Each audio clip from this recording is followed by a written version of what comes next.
I believe we can always make it better. Here is a brief history of wheelchair cushions and how they became better.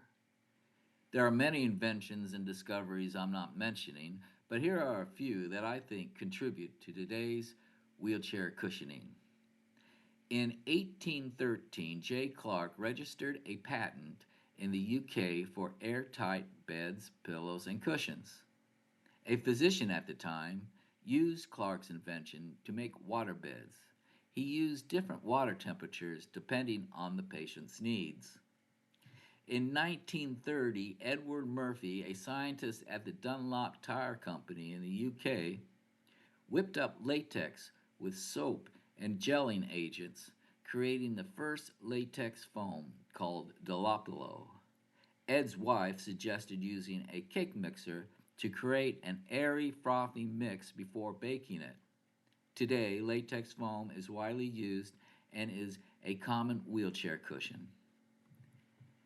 In 1935, polyurethane foam was invented by Otto Bayer in Germany, but it wasn't available until after the war. Today, this foam is in everything, including the seat you're sitting on.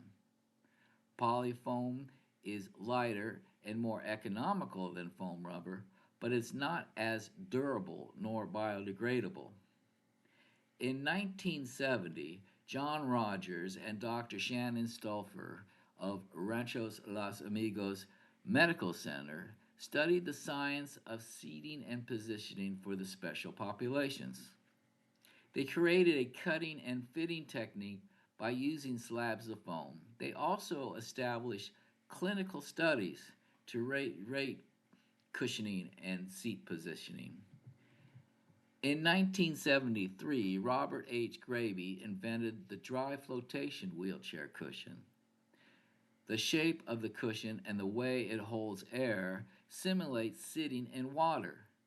His invention effectively healed existing sores for the first time in the most practical way. In 1982, Rick J. created a cushion in competition with Bob's. Rick's cushion greatly improves sitting posture but not skin protection. In 1985, I was awarded the Easter Seal Student Design Competition for a design. The university helped me build a lift for a fellow student with a spinal cord injury. John was a high level quadriplegic who is dependent on caregivers to get him in and out of bed. John and I figured out how he could do it by himself. The design was presented at the Peabody Hotel in Memphis during a conference. At that conference, I met Bob Greabe. Later that year, I was hired in the R&D department developing methods and products.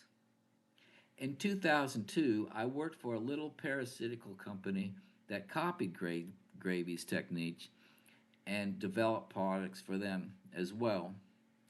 In 2009, I started my own company developing my own technology, trying to make it better. Thank you.